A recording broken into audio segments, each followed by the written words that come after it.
Bonjour, nous allons étudier dans cette vidéo la théorie des mécanismes.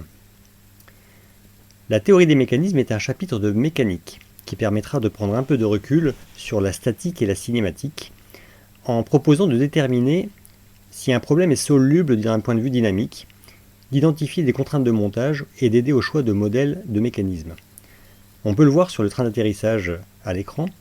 Il est assez difficile de prévoir à l'avance, sans avoir fait les calculs, si le système d'équations sera soluble ou pas. C'est l'objectif de la théorie des mécanismes. Nous allons illustrer ce chapitre sur un compresseur de climatisation. Une climatisation automobile est un système thermodynamique qui permet de pomper les calories à l'intérieur de l'habitacle pour les rejeter vers l'extérieur. Il est composé de 4 éléments essentiellement. 2 échangeurs thermiques, un échangeur froid et un échangeur chaud, un détendeur qui permettra, en détendant le gaz frigogène, de refroidir le gaz, et un compresseur, et c'est la partie qui nous intéresse ici, qui permet de compresser le gaz, et en compressant le gaz frigogène, on élève sa température, ce qui permet d'évacuer vers l'extérieur les calories. Le compresseur ressemble à ce dispositif. C'est un composant qui fait à peu près 10 cm de diamètre pour 20 cm de long. Et il est composé d'un système mécanique à l'intérieur qui permet de convertir la rotation de la poulie en translation alternative des pistons, ce qui va permettre d'aspirer le gaz et de le comprimer pour le rejeter sous pression. La modélisation de ce compresseur, de ce système mécanique, passe par la modélisation des mouvements et des efforts transmissibles. On le représente sous la forme d'un schéma cinématique où chaque liaison ici porte un symbole et est le plus possible représentatif de la liaison réelle, donc des surfaces en contact. L'objectif de la théorie des mécanismes et la problématique à laquelle la théorie des mécanismes va répondre est la suivante. Le problème de dynamique est-il résoluble? Le mécanisme présente-t-il des contraintes géométriques de montage? Et au final, si jamais on a conclu que le problème de dynamique n'était pas résoluble ou que le système géométrique présente des contraintes de montage, eh bien on pourra peut-être être amené à revisiter le modèle, à le corriger, si jamais il n'était pas tout à fait représentatif du réel. Alors avant de pouvoir répondre à cette problématique sur cette illustration, nous allons commencer par décrire les liaisons et les espaces vectoriels associés, qu'ils soient cinématiques ou statiques. Nous verrons ensuite les cas élémentaires de 2 liaisons en parallèle ou 2 liaisons en série. On verra au passage d'ailleurs comment modéliser une liaison équivalente. Pour ensuite amorcer le cas des chaînes bouclées à une seule boucle, puis les chaînes complexes à plusieurs boucles, et on verra du coup les formules qui sont effectivement à savoir dans ce chapitre. Et nous appliquerons enfin ces formules à l'illustration donc du compresseur de climatisation. Commençons par une liaison toute simple entre 2 solides 1 et 2. S'il n'y avait aucune liaison entre 1 et 2, le solide 2 pourrait bouger dans n'importe quelle direction et avoir un torseur du coup comprenant 3 rotations et 3 translations, donc un mouvement dans un espace de dimension 6. Lorsqu'on place une liaison entre 2 solides, la liaison va contraindre le mouvement et limiter ce mouvement à moins de 6 mouvements dans l'espace. Par exemple, une liaison pivot va n'autoriser qu'une seule rotation, un espace donc de mouvement de dimension 1. Une liaison sphère-cylindre va permettre 4 mouvements, 3 rotations et 1 translation, donc un espace de dimension 4. L'appui-plan va permettre un mouvement dans un espace de dimension 3 avec 2 translations et 1 rotation. Quoi qu'il en soit, quelle que soit la liaison, elle va limiter le mouvement, donc l'espace vectoriel sera un sous-espace de l'espace des mouvements possibles de dimension inférieure à 6, qu'on va représenter ici. On va considérer ici que le nombre d'inconnus cinématiques dans le torseur qui caractérise la liaison est égal à la mobilité du petit assemblage de 2 solides par une liaison. La mobilité m est donc égale au nombre d'inconnus cinématiques de la liaison.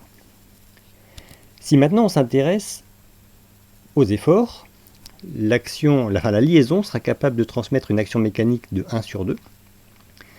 Il y a action mécanique transmissible à chaque fois qu'un mouvement est bloqué. Donc l'espace des actions mécaniques est dual de l'espace des mouvements permis. Et on va retrouver le dual de dimension 6 moins m, qui correspond au nombre d'inconnus qu'on aura dans le torseur statique. D'où la première relation qu'on peut écrire, 6 moins L est égal à IS. Passons maintenant à l'association de deux liaisons en parallèle. On retrouve ici nos deux solides 1 et 2, et deux liaisons L1 de A, L1 de B, associées en parallèle. Cette association de deux liaisons va limiter le nombre de mouvements possibles, puisque pour que 2 puisse bouger par rapport à 1, il faut que le mouvement de 2 soit compatible avec les deux liaisons. On retrouve ici les dimensions des sous-espaces de mouvement associés à L1 de A, à L1 de B, et le mouvement permis par l'association en parallèle des deux liaisons correspond à l'intersection des mouvements possibles de L1 de A et de L1 de B. On retrouve, d'un point de vue des équations, la condition ici de fermeture cinématique. Cette égalité va se traduire par 6 équations qui va mettre à zéro les inconnus du torseur de la liaison A lorsqu'elles ne sont pas présentes dans la liaison B et inversement, et qui va traduire l'égalité aussi des paramètres pour les mouvements qui appartiennent ici au sous-espace intersection des mouvements possibles de dimension m. Si on s'intéresse maintenant au point de vue de la statique, des efforts transmissibles, un effort est transmissible de 1 sur 2 à partir du moment où un des deux torseurs est capable de transmettre cet effort. Donc on va retrouver le cumul quelque part des efforts, des actions mécaniques transmissibles par les deux liaisons. Cette action mécanique transmissible est bien le dual des mouvements possibles pour l'association des deux liaisons en parallèle. Si on regarde d'un point de vue des équations, le torseur de la liaison équivalente de 1 sur 2 ici, quelque part, qui rassemble les deux liaisons, va être égal à la somme des deux actions mécaniques transmises par chacune des liaisons. Donc on va retrouver ici l'expression de la somme de deux espaces vectoriels. Donc l'espace vectoriel global transmissible, ici des actions transmissibles, sera égal à la somme des deux espaces vectoriels d'actions transmissibles de chacune des liaisons. On va en profiter pour définir la notion de liaison équivalente. Si vous avez à retrouver le torseur cinématique de la liaison équivalente à l'association des deux liaisons en parallèle, il suffit juste d'écrire cette condition de compatibilité cinématique, qui n'est rien d'autre que la composition des vitesses, oui. Et donc extraire de cette relation torsorielle les 6 équations scalaires qui vont donner des contraintes ici sur les mouvements possibles au final sur la liaison équivalente. D'un point de vue des efforts, c'est la même démarche. Ici, on va calculer le torseur de la liaison équivalente d'action mécanique en disant qu'il est la somme des deux torseurs d'action mécanique de 1 sur 2. Et on va retrouver ici le torseur de la liaison équivalente en fonction des paramètres des inconnus statiques des deux torseurs. Il faut juste noter une chose, c'est que dans ces deux torseurs, on peut avoir des directions communes dans lesquelles les deux torseurs sont capables de transmettre des efforts. On retrouve ces directions communes dans l'espace ici d'intersection des deux espaces vectoriels d'action mécanique transmissible. Cette situation va poser un problème d'hyperstatisme qu'on appellera H ici. Donc H, ce sera la dimension de cet espace intersection, puisque quand un effort sera exercé sur 2 et que cet effort devra être repris par la liaison équivalente, donc en fait les deux liaisons mises en parallèle, il sera très difficile de savoir quelle part chacune des liaisons prend dans la capacité à supporter la charge, et cela conduira justement à des indéterminés dans le système d'équations. On peut d'ores et déjà établir des relations entre la mobilité M, l'hyperstatisme H et les nombres d'inconnus, qu'ils soient cinématiques IC ou statiques IS. On rappelle donc qu'on a bien deux solides avec deux liaisons. Chacune des liaisons a des espaces de mouvement possibles. L'intersection des espaces de mouvement possibles correspond au mouvement au final possible entre 1 et 2 puisque compatible avec les deux liaisons. Donc la mobilité correspond à la dimension de cet espace en bleu. Et puis il y a des surcontraintes dans le système puisqu'il y a certains mouvements qui sont bloqués deux fois par les liaisons et qui apparaissent sous la forme d'un hyperstatisme H. Si on commence par la cinématique, on peut montrer assez facilement que IC-M est égal à 6-H. Alors pourquoi ? 6, c'est la dimension de l'espace global des mouvements, 6 dimensions. Si on retranche h à ces 6 dimensions, on retrouve l'espace, la dimension de l'espace ici en blanc et bleu. Et ces dimensions en blanc et bleu correspondent en fait à la somme des IC. La somme des IC, des inconnus cinématiques, correspond à la somme des inconnus dans l'espace des mouvements possibles de la liaison LA et l'espace des mouvements possibles pour la liaison LB. Comme il y a certaines inconnus qui ont été comptées 2 fois, il faut retrancher les inconnus comptés 2 fois, ça correspond à la mobilité. Donc IC moins M est bien égal à 6 moins H. On retrouve cette propriété sur les équations elles-mêmes. On a vu que la fermeture cinématique imposait que V en A de 2 par rapport à 1 soit égal à V en B de 2 par rapport à 1. Cela fait bien 6 équations. Sur ces 6 équations, certaines sont trivialement vérifiées, puisque si un mouvement est bloqué par la liaison A et bloqué par la liaison B, ça correspond aux situations d'hyperstatisme, eh bien on aura un 0 imposé dans ce torseur-là égal à un 0 imposé dans l'autre torseur. Donc on aura une équation 0 égale 0 qui sera trivialement vérifiée. Donc en fait, le rang du système des 6 équations ici sera en fait de 6 moins H, moins l'hyperstatisme. Et ce rang du système va permettre de calculer le même nombre d'inconnus que d'équations utiles, c'est-à-dire ici le nombre d'inconnus cinématiques total auquel on a retranché la mobilité, puisque les mobilités correspondent à des mouvements qu'on peut choisir. Mais une fois qu'on a choisi ces M mobilités, la fermeture cinématique impose les autres inconnus cinématiques. Donc on a bien le nombre d'inconnus cinématiques qui s'impose une fois qu'on a imposé les M mouvements de la mobilité, qui est donc égal au rang du système. D'un point de vue des efforts, on retrouve des relations assez similaires. On retrouve la totalité ici des 6 mouvements possibles pour lesquels on retranche les mobilités, donc la dimension bleue, qui sera égale au nombre d'inconnus statiques global. Le nombre d'inconnus statiques global, c'est les efforts, la dimension des efforts transmissibles par liaison A et la dimension des efforts transmissibles par liaison B, auquel on retranche l'intersection des deux espaces, puisque ce sont des inconnus qui ont été comptés 2 fois. Donc on retrouve bien ici IS-H est égal à 6 M. On retrouve cette propriété sur le principe fondamental de la dynamique. Imaginons que 1 soit le bâti, par exemple, donc on ne peut pas l'isoler. À ce moment-là, on va pouvoir isoler d'un point de vue de la statique le solide 2 uniquement. Cela fera bien 6 équations. Sur ces 6 équations, si on imagine quand même que dans les torseurs extérieurs ce sont des données, et qu'il n'y a pas d'inconnus dans les torseurs d'action mécanique extérieure qui se superposent à l'action des deux liaisons, eh bien on va retrouver à chaque fois qu'il y a des mobilités, eh bien aucune participation de l'action mécanique de la liaison B ni de la liaison A. Donc ce sera une équation qui ne fait pas intervenir aucune des inconnues des deux torseurs, donc qui sera perdue pour le système d'équations. Ce sera en général des équations qui feront 0 égale 0. Donc on sait qu'il y a M mobilité, et donc il y aura M équations trivialement vérifiées de ce type. Donc en fait le rang du système c'est 6 moins M. Donc ce système de rang 6 moins M va nous permettre de calculer autant d'inconnus. Donc si jamais le système n'est pas hyperstatique, il n'y a pas de surcontrainte, ça correspond au nombre IS d'inconnus. Si par contre il y a des surcontraintes, eh bien il y aura autant d'inconnus de plus qu'il y a de surcontraintes H. Donc IS moins H va correspondre au nombre d'inconnus qu'on est capable de déterminer.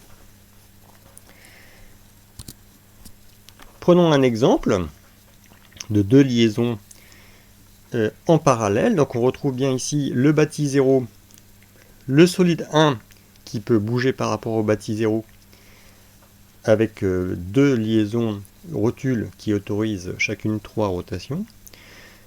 Alors je vous propose peut-être de mettre en pause cette vidéo si vous voulez justement essayer de déterminer par vous-même le nombre d'inconnus cinématiques au total, le nombre d'inconnus statiques au total, le nombre de mobilités du système et l'hyperstaticité du système à partir des relations qu'on a vues précédemment. Alors si vous avez pu tenter par vous-même de trouver ces éléments, le nombre d'inconnus cinématiques correspond au nombre d'inconnus présents dans les deux torseurs des liaisons rotules Une rotule, c'est 3 rotations permises, donc ici, il y aura 2 fois 3, soit 6 inconnus cinématiques. Les nombres d'inconnus statiques, finalement, c'est le même, puisque pour une ligne de rotule, on a 3 inconnus cinématiques et on a aussi 3 inconnus statiques. Donc on va retrouver 6 inconnus statiques au total. La mobilité, ici, globalement, est de 1, puisque suite aux 2 liaisons rotules, le solide 1 ne peut que tourner autour de l'axe AB.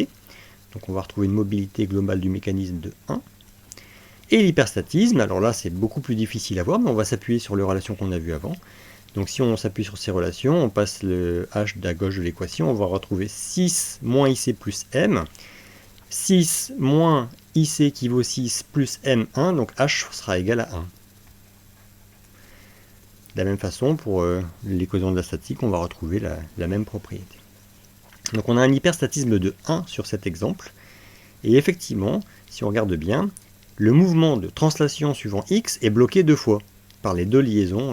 Voilà. Donc du coup, une force qui sera appliquée suivant x au solide 1 sera reprise par les 2 liaisons à la fois et il sera très difficile de savoir quelle part chacune des liaisons supporte. D'où l'hyperstatisme de 1 et donc d'où le fait aussi qu'on ne puisse pas trouver une solution unique au problème de statique. Passons cette fois-ci à une association en série de 2 liaisons. Donc on retrouve 3 solides reliés les uns aux autres par 2 liaisons. Et on va pouvoir éventuellement considérer par la suite une liaison équivalente entre 1 et 3 qui est une liaison fictive. Elle est en fait réalisée bien sûr par les 2 liaisons physiquement présentes. Si on étudie les dimensions des espaces vectoriels, on va retrouver pour la liaison 1, 2 un espace des mouvements possibles. Pour les liaisons 2, 3, un autre espace des mouvements possibles. Et on se rend compte que lorsque les liaisons sont positionnées en série, le solide 3 cumule tous les mouvements possibles permis par les 2 liaisons. Donc on retrouve l'espace bleu qui est l'espace des mouvements possibles pour la liaison entre 1 et 3 équivalentes. A l'inverse, pour qu'un mouvement soit interdit entre 1 et 3, il faut qu'il soit interdit par les 2 liaisons à la fois, et donc on retrouve ici les dimensions de cet espace laissé blanc. Il peut aussi y avoir des mouvements qui sont communs aux 2 liaisons, si bien qu'ils seront comptés 2 fois, donc c'est cet espace intersection des 2 espaces vectoriels des 2 liaisons, où on va retrouver quelque part une mobilité surabondante. Alors c'est là qu'on peut introduire une nuance sur les mobilités, la notion de mobilité utile et mobilité interne. Alors attention parce que c'est une nuance qui n'a pas de fondement mathématique mais qui s'appuie plutôt sur une utilisation d'un système. Quand on a un système qui a plusieurs mobilités, on va pouvoir dire qu'il a des mobilités utiles qui sont les mobilités réellement exploitées pour l'usage du système et des mobilités internes qui sont présentes dans le système qu'il faut compter mathématiquement mais qui ne servent pas à sa fonction principale. Cette distinction est essentiellement pédagogique parce qu'on oublie rarement les mobilités utiles, mais on oublie plus souvent les mobilités internes, et ça permet ici de bien y penser.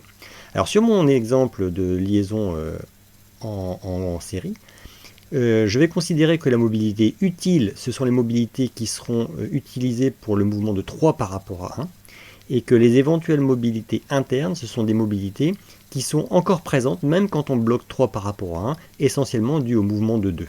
Donc les mobilités internes, elles n'apparaissent que lorsque les mouvements sont permis par les 2 liaisons simultanément, c'est-à-dire quand on se retrouve sur l'intersection des mouvements possibles par les 2 liaisons. Si on traduit la composition des vitesses, la vitesse de 3 par rapport à 1 est égale à la vitesse de 3 par rapport à 2 plus la vitesse de 2 par rapport à 1. Cela veut bien dire qu'ici, l'espace bleu, qui est l'espace des mouvements possibles de 3 par rapport à 1, eh bien c'est égal à la somme de 2 espaces vectoriels. D'un point de vue des efforts, on a aussi une relation, mais qui est un peu moins intéressante dans ce cas-là, et qui traduit surtout les équations qu'on va pouvoir tirer, puisque si jamais on considère que 1 est le bâti, on ne peut pas l'isoler, on peut donc isoler 2 et 3, ce qui va faire au final 2 PFS, donc 6 équations, 2 fois 6 équations. On aura, comme tout à l'heure, à chaque mobilité, des équations trivialement vérifiées. Donc le rang du système sera égal à 2 fois 6 moins les mobilités, qu'elles soient utiles ou internes. Et comme il ne peut pas y avoir de surcontrainte sur un système en chaîne ouverte, il ne peut y avoir des surcontraintes que si on ferme une boucle, et bien du coup on sait que h est nul, et donc le rang du système sera égal au nombre d'inconnus statiques qui sont dans les torseurs. Prenons un exemple. Alors, l'exemple que j'ai choisi ici, c'est l'exemple d'une ponctuelle qui est réalisée par deux liaisons, une rotule et un appui-plan. C'est un cas qu'on retrouve assez souvent sur les systèmes qui transmettent des efforts importants, puisqu'une liaison ponctuelle dispose d'une surface de contact réduite à un point. Donc si on exerce un effort important sur une surface quasiment nulle, on va retrouver une pression extrêmement importante au niveau du contact, qui tend vers l'infini dans le cas théorique. Alors, du coup, dans ces systèmes, on préfère transmettre les efforts par des liaisons qui sont surfaciques, comme par exemple ici la liaison rotule qui dispose d'une sphère de contact, et puis la liaison appui-plan qui dispose d'un plan de contact. Donc du coup, on transmet des efforts sur des surfaces qui sont conséquentes, et donc les pressions au niveau des contacts restent raisonnables. Alors vérifions quand même qu'avec cet assemblage ici, on a bien une liaison ponctuelle. Alors c'est le cas d'un point de vue de la cinématique, puisque si on regarde bien, une liaison ponctuelle, c'est 3 rotations dans l'espace, plus 2 translations dans le plan.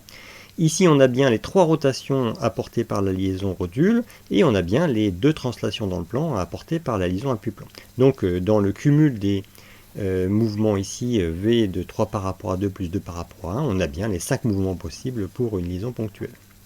D'un point de vue des efforts, la liaison ponctuelle ne transmet que des efforts normaux au plan, et que ce soit la rotule comme l'appui-plan, les deux liaisons sont capables de transmettre des efforts normaux au plan, donc tout va bien, l'effort d'une ponctuelle est bien transmissible par l'assemblage série.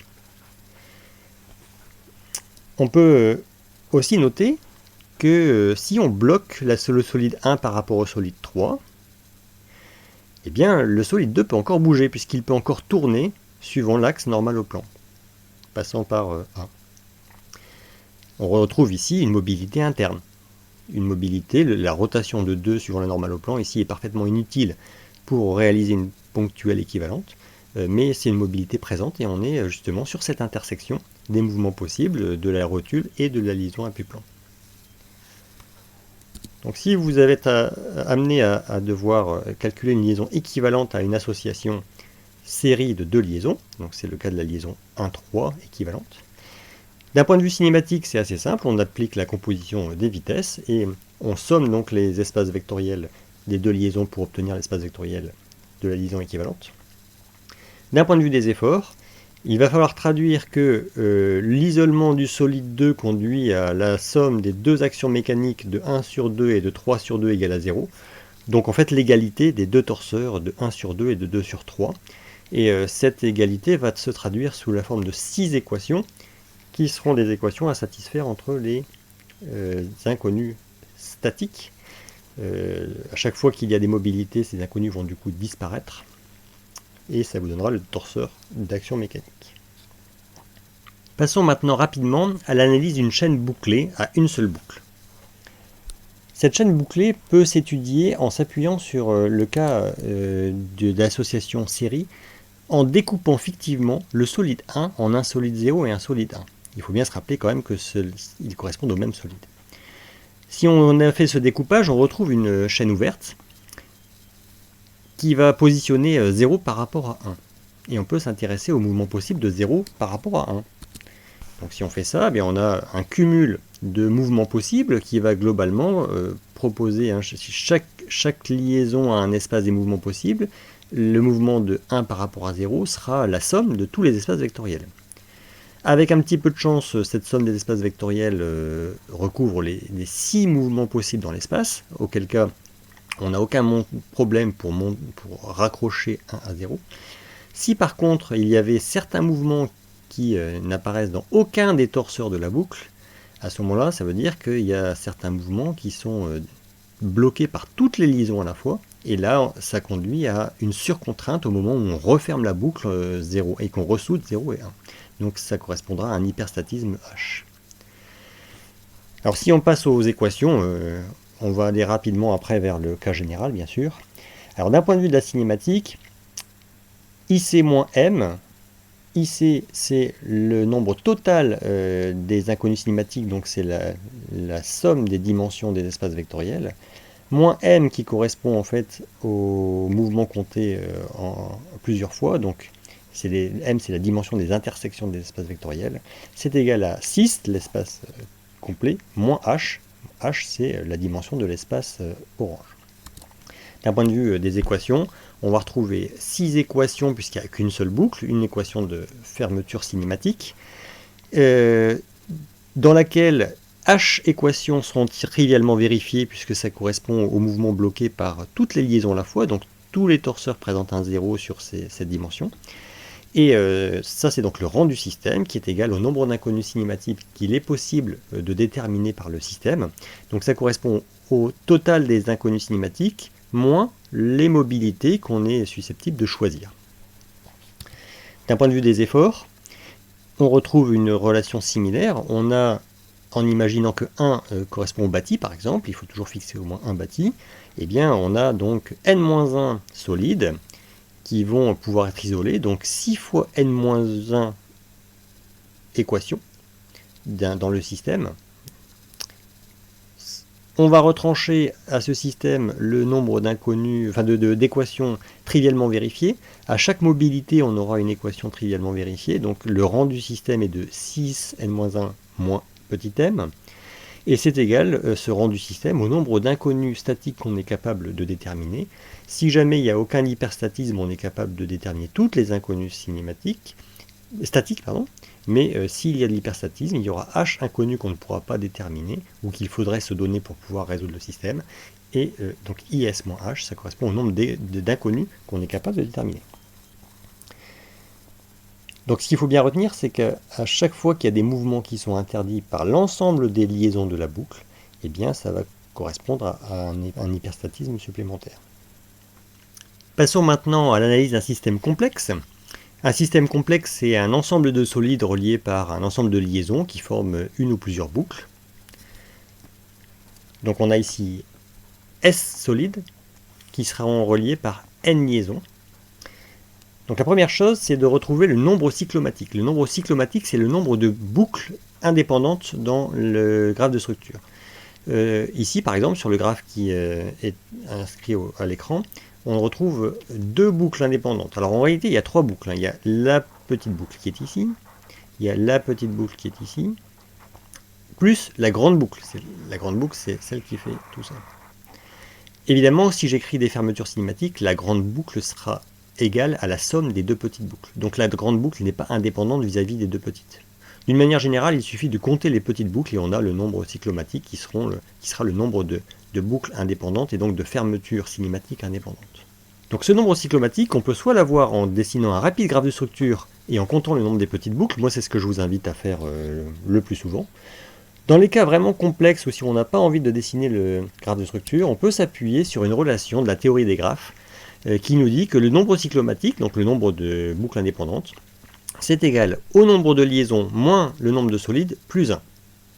On peut facilement établir cette relation de la théorie des graphes en s'appuyant sur un premier cas où il n'y a pas de boucle, simplement 3 solides ici, enfin 4 solides et 3 liaisons, donc il y a une liaison de moins que de solides. Dans ce cas-là, il n'y a pas de boucle, n égale à 0. À partir de cette situation, donc là ça correspond à un nombre de piquets, quelque part les solides sont des piquets, les liaisons sont des clôtures, et on voit que si on a un piquet de plus que de clôture, on ne ferme pas, il n'y a pas de fermeture, on ne ferme pas le prêt. Si je rajoute une liaison, alors nécessairement je fais une boucle. Si n, le nombre de liaisons est égal au nombre de solides, alors on a une boucle. Et ensuite, à chaque fois que je vais rajouter une liaison, je vais ajouter une boucle indépendante dans le graphe. Ce qui permet, en généralisant cette situation, de retomber sur la formule générale. Le nombre de boucles indépendantes est égal au nombre de liaisons moins le nombre de solides plus 1. Alors on va pouvoir, grâce aux relations qu'on avait établies précédemment, établir des relations entre la mobilité M du mécanisme, l'hyperstatisme H et les nombres d'inconnus statiques ou cinématiques. Donc je donne ici les relations sans chercher à les aller développer plus que ça sur la partie espace vectoriel, mais on va chercher à bien comprendre d'un point de vue des équations, puisque c'est peut-être le plus important à avoir intégré, compris comment, d'un point de vue des équations, ces relations se justifient. Alors commençons, ces relations, je le précise, elles sont vraiment à savoir, c'est celles qu'il faut retenir. Commençons par la relation cinématique. On a n boucles indépendantes. Donc on va pouvoir écrire n fermetures cinématiques qui sont des fermetures torsorielles. Si bien qu'on aura 6n équations de fermetures cinématiques scalaires. Ce système de 6n équations ne sera pas de rang 6n s'il y a des hyperstatismes. H équations seront probablement trivialement vérifiées, si bien que le rang du système, ce sera 6n moins h. Ça, c'est le rang. Le rang du système donc, correspond au nombre d'inconnus qu'on peut déterminer.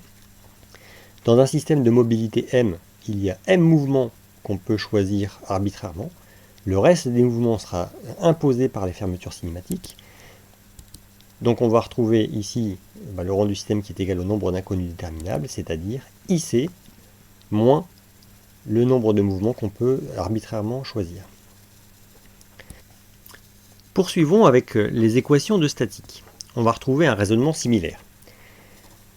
D'un point de vue de la statique, on a S solide.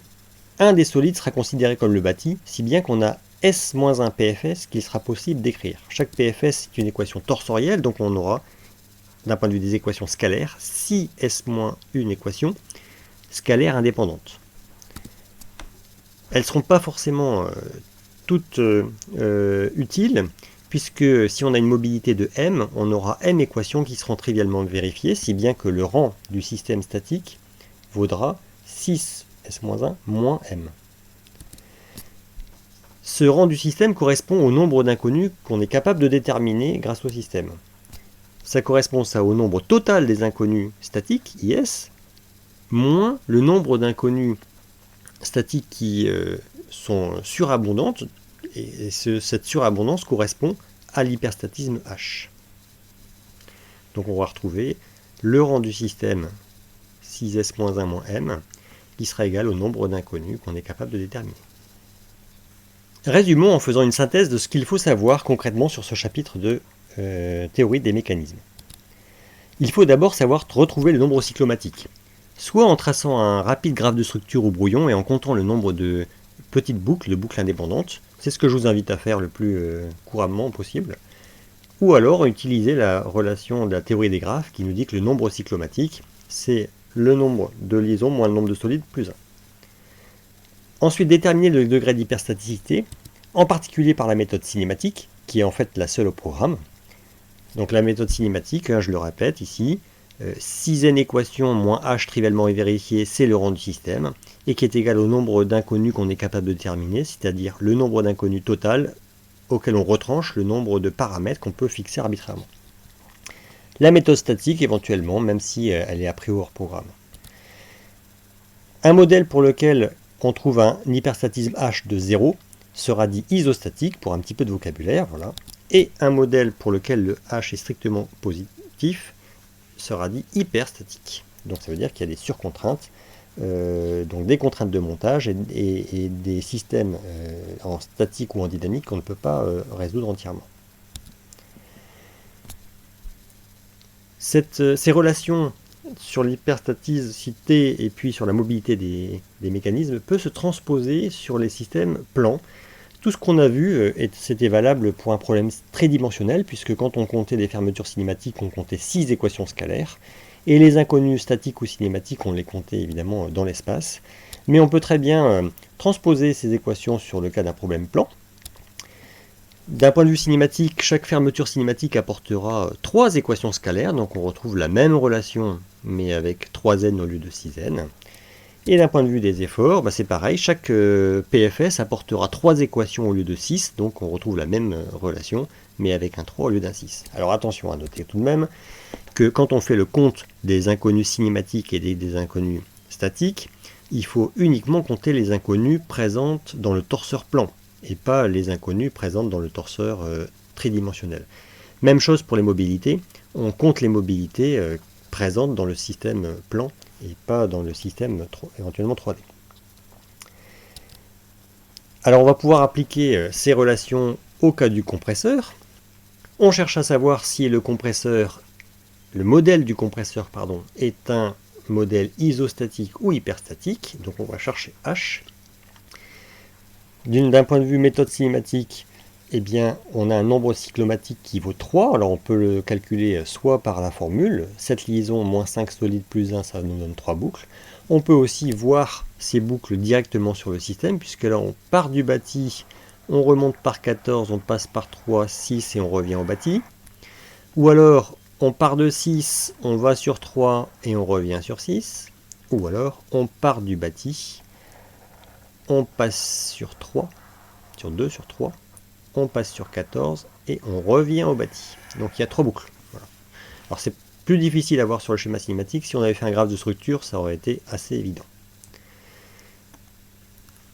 Ensuite, le nombre d'inconnus. Donc une glissière dans l'espace, évidemment ici. Une glissière, une mobilité, 1 degré de liberté, une inconnue. La pivot, une inconnue. L'appui-plan, 3 inconnus. La sphère cylindre, on aura 4 inconnus. On a 2 liaisons rotules avec chacune 3 inconnus. Et en E, ici, on a un contact d'engrenage. Donc le contact d'engrenage va être modélisé par un contact dent sur dent, donc en fait une ponctuelle. Donc une ponctuelle, ça correspond à 5 degrés de liberté, 5 inconnus. Au total, ça nous fait 20 inconnus cinématiques. La mobilité, on a une mobilité principale, puisque quand la poulie entraîne en rotation le solide 2, eh bien, cela impose tout le mouvement du système. Donc une mobilité principale, il n'y a d'ailleurs qu'un seul actionneur, quelque part, c'est la poulie. On a aussi quand même une mobilité interne, puisque la pièce 14 peut très bien tourner sur elle-même autour de la droite BD, puisqu'on a une sphère cylindre ainsi qu'une liaison rotule. Donc ce mouvement est totalement inutile pour le système, mais il est permis d'un point de vue mathématique, donc il faut le compter. Donc on a ici une mobilité de 2 au total. On applique la relation cinématique, et on obtient H qui vaut 6n moins IC plus M. Donc on obtient au final 0. Donc le système est isostatique, il n'y a pas de surcontrainte dans le mécanisme, et d'un point de vue des efforts, tous les efforts peuvent être déterminés sans difficulté avec le système d'équations. On peut reprendre la même démarche en statique. Je vais aller un petit peu plus vite parce que ce n'est pas la méthode qui est au programme a priori. Donc on a 5 solides, bâti inclus, donc on aura en fait 4 PFS à écrire. Les nombres d'inconnus, on fait le même bilan que tout à l'heure, on obtient 22 inconnus d'action mécanique. Les mobilités n'a pas changé, on a toujours 2 mobilités. On applique la relation et on trouve H qui sera égal à IS moins 6S-1 plus M, et qui vaut toujours bien sûr 0. Normalement les deux méthodes donnent bien sûr exactement le même résultat. Ce cours sur la théorie des mécanismes est arrivé à son terme. J'espère qu'il vous aura aidé à comprendre. N'hésitez pas maintenant à mettre en œuvre sur les petits exercices d'entraînement qui vous sont fournis et à tester vos connaissances avec le quiz qui est proposé aussi. Et nous aurons l'occasion de reprendre ça ensuite en TD.